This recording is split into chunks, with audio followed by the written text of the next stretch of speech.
Applying graphic styles. Right now, these are all separate shapes. So when I get ready to apply a graphic style, I'm not going to be able to apply a graphic style to this multiple shape object. So in order for me to apply a graphic style, I need to flatten this or combine it into one shape. I can do that with this one because this is considered one shape and this is considered multiple shapes, right? So in the example that I showed you guys, there is a white stroke and then like a light gray stroke on the outside of this. So easy multiple stroke option is basically going into your appearance palette and let's add two strokes, right? So one stroke basically is going to be the white stroke that's going to go along the edge here. So I'm going to make this one, that's the topmost stroke, I'll make it white. And then the stroke that's on the outer edge or behind, I'm going to set a line stroke to outside and make that 1 point bigger and change the color to a light gray.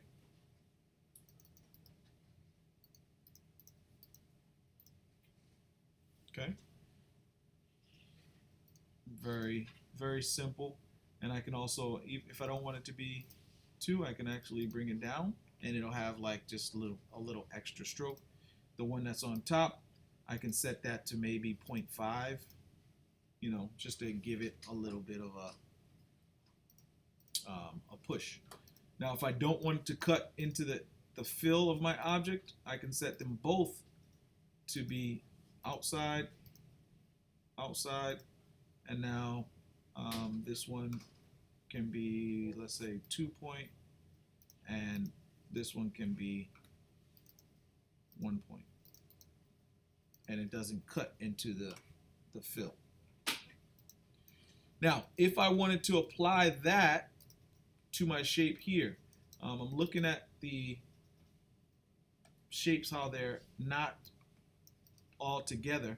So what I would have to do is I would have to select these shapes in my Pathfinder properties.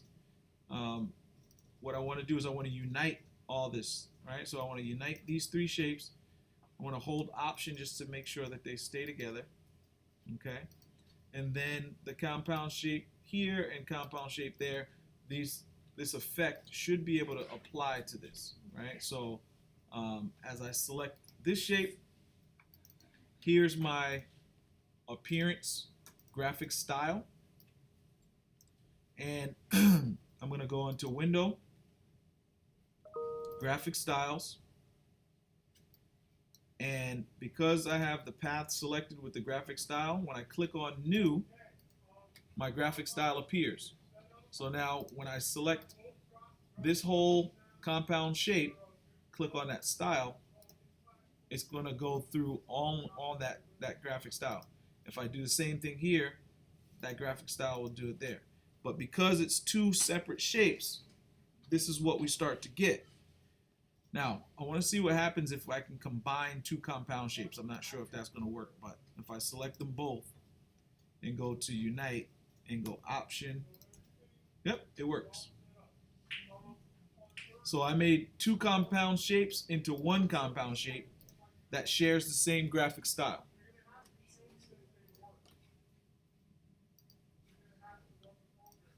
So I have a style that goes all the way around this whole thing.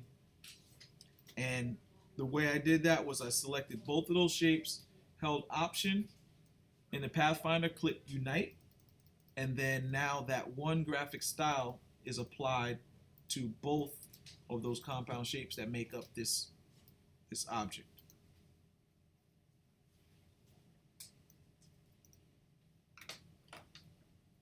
The cool thing about graphic styles is that you don't have to try to figure out how to redo the style that you already applied, right? Again, if I have a circle or text or anything that I want to apply this graphic style to, I can make it, click on the graphic style, and it's automatically there. Very, very cool. Okay. Now, looking at our text, I'm going to do one letter. Let's see, playing card, so I'll do a P.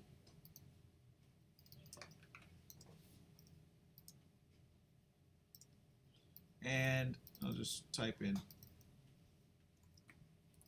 playa, but in Spanish that would be playa, right? All right, so I got this, and let me go type.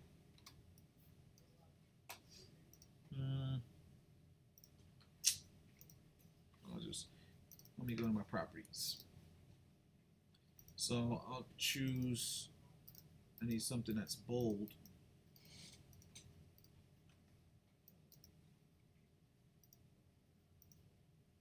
All right, so I'll do that.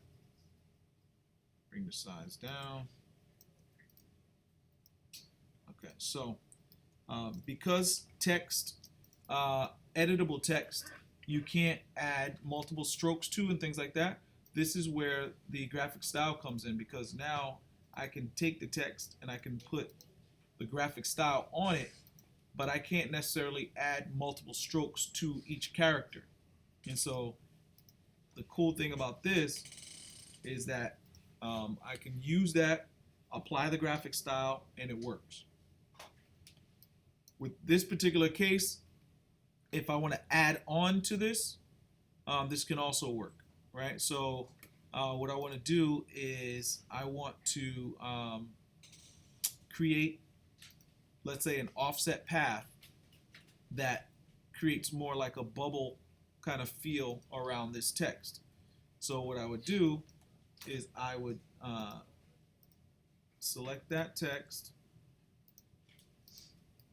I'm going to create like maybe like a white around here, maybe like a gray, light gray.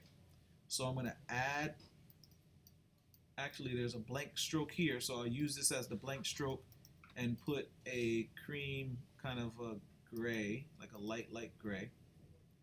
I'll set this to outside. Well, I can't, but I'll leave it like that.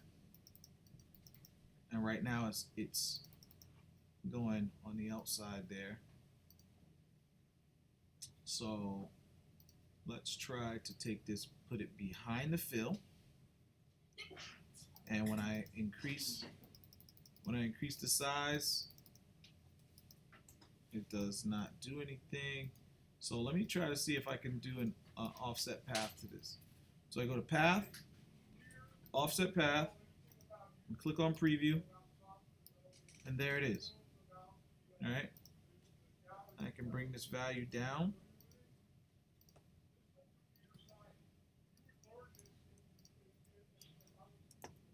Oops.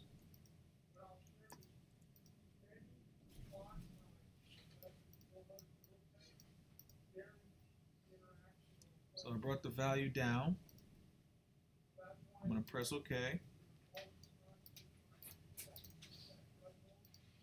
Let me put a darker color so we can see it a little bit better.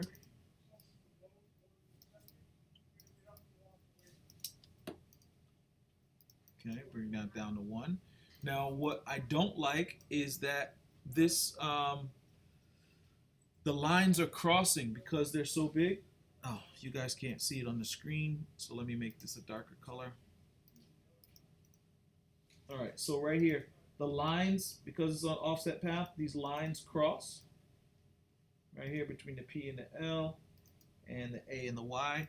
So what I have to do is in my effects, I have to go to Pathfinder and select Add. And so now what that does is it allows those lines to join. Okay? And the fill for this lines will be, so for instance, my offset path is set at 0.0625. So I need to add another fill. Bring that back here. And I need to increase that fill amount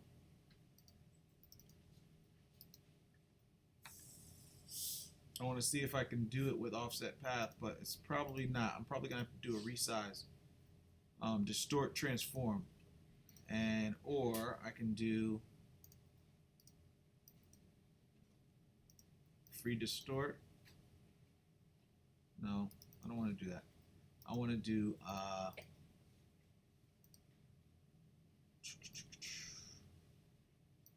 need to do transform. And then inside transform, I click preview. Before I do this, let me change the color so I can see the changes.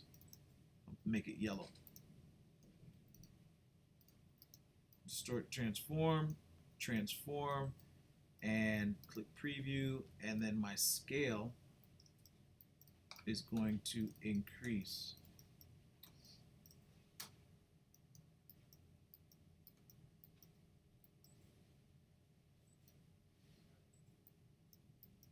Now the thing about this is even if you increase the scale, it's not doing it from the center of the center point. So it's not going to line up. So then that means I have to do cancel, and I have to do what we did before, which is the object. What did we do? We did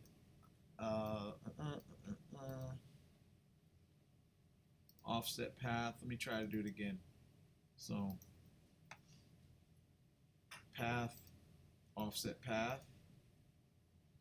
and I said 0.0625. Let me do there we go.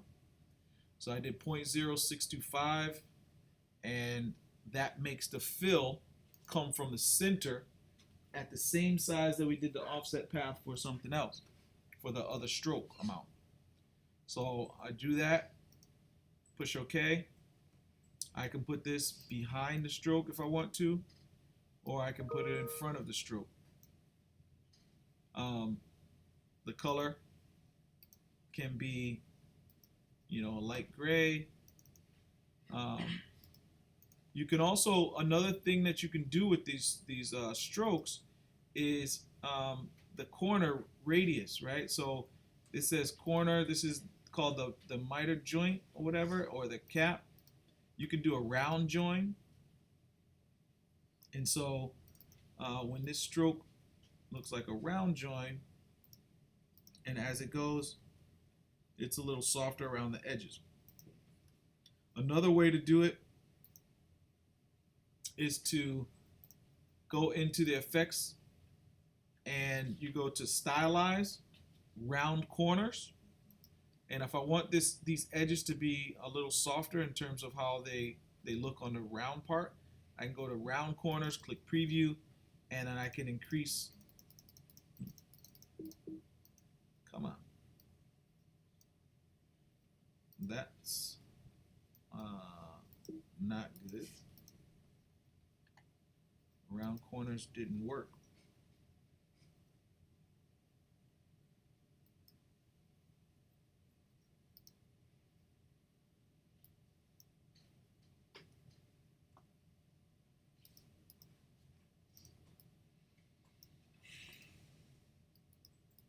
Nah, I thought round corners would work.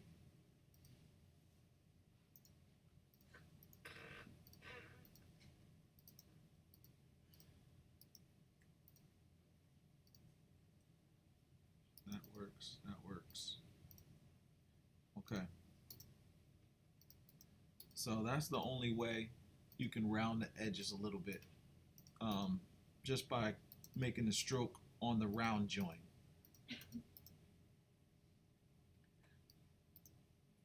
But I would definitely do that for each one. Make sure that it's selected. Round the join, click here, round,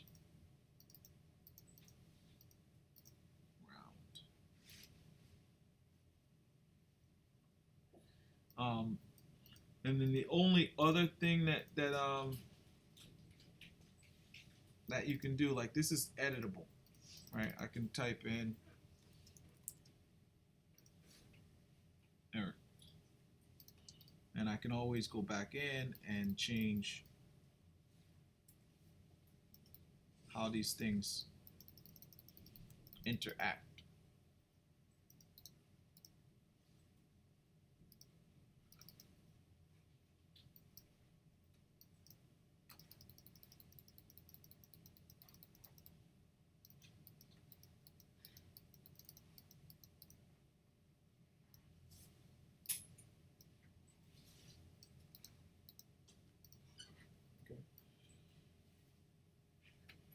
The last thing in something like this is using the distort transform to modify where or how they align up. So like this right here is this outside is pretty cool because it kind of goes around the same distance around the object.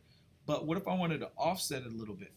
So what I would do is the fill and the stroke. Basically, I would take this fill first. First I'll do it with the stroke. I'll go to Effect, Transform,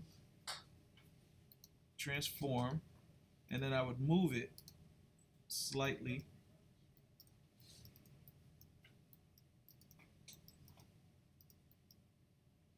down and maybe over. So this is at 0.0278. So I'm going to copy that. And then also do the same thing with the fill.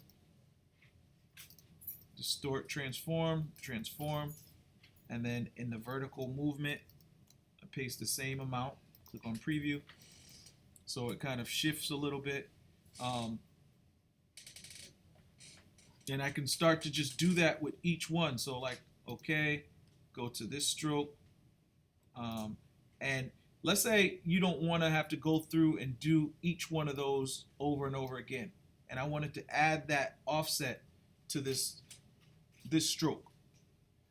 The one thing that I want to do is I click on this offset, hold the Option key, and I can copy the offset onto the new stroke. And basically what happens is I can use that to kind of modify and preview and see what this looks like. But if not, I can undo.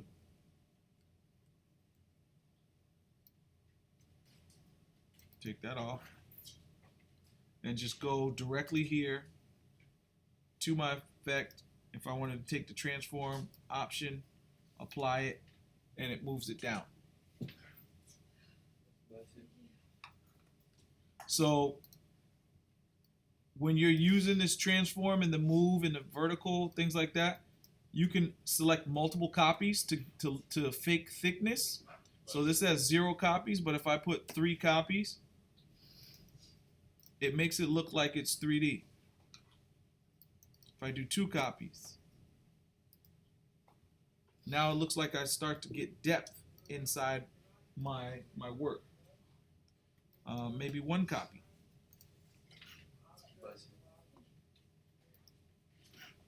Okay. And so now I press OK. And what happens is it starts to look like there is depth into this letters, right? So it looks like this 3D here.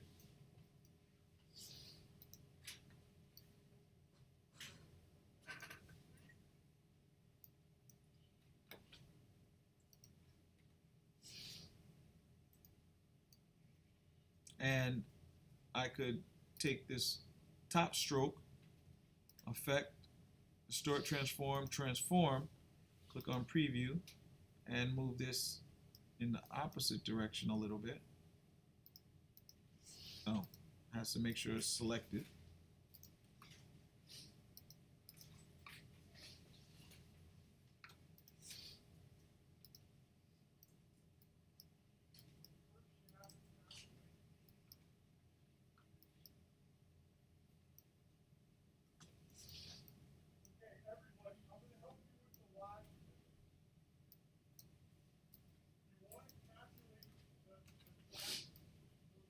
Something like that.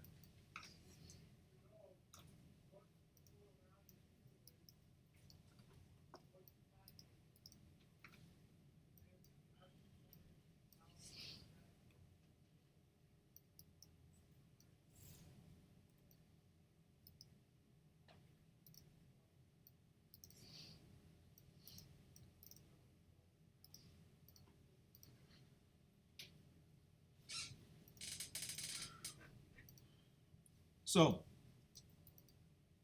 this is how you start to stylize the text.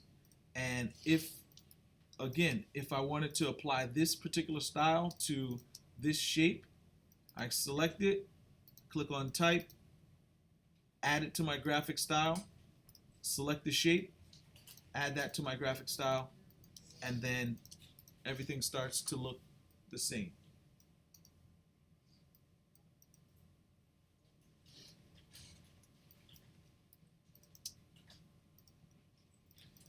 If you wanted to kind of finish off the text and make it look like it's warped and maybe curved or anything like that, you could always select your text. You can get your type tool, highlight it, and basically you can always go to like the effect warp command. So like I would go to effect warp, or I can select it as a whole, effect warp arc.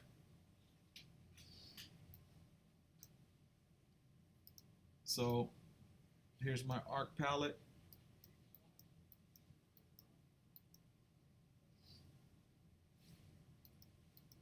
Kind of twist it.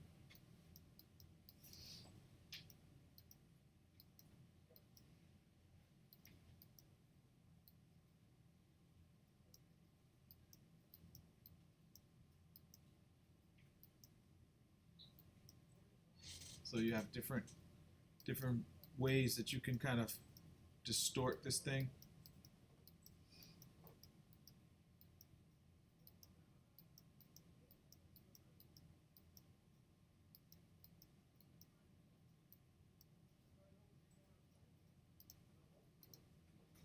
You know, a lot of different options.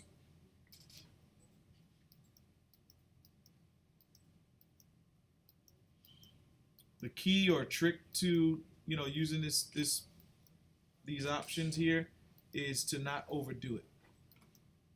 You know, you overdo it, you overstretch something, then it takes away from that realism. So you want to try to use it sparingly, and try to do it only for the effect of what's, you know, what's happening with that environment that it's being used in.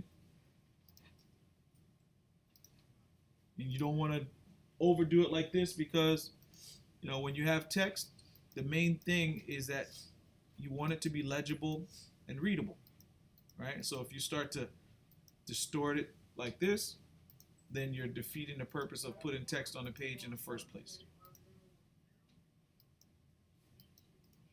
Okay, so when you learn these types of effects, just use them with caution and use them tactfully and purposefully.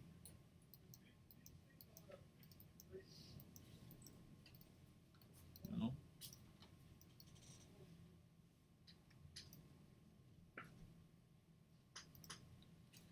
All right, so this is graphic styles and stylizing your text.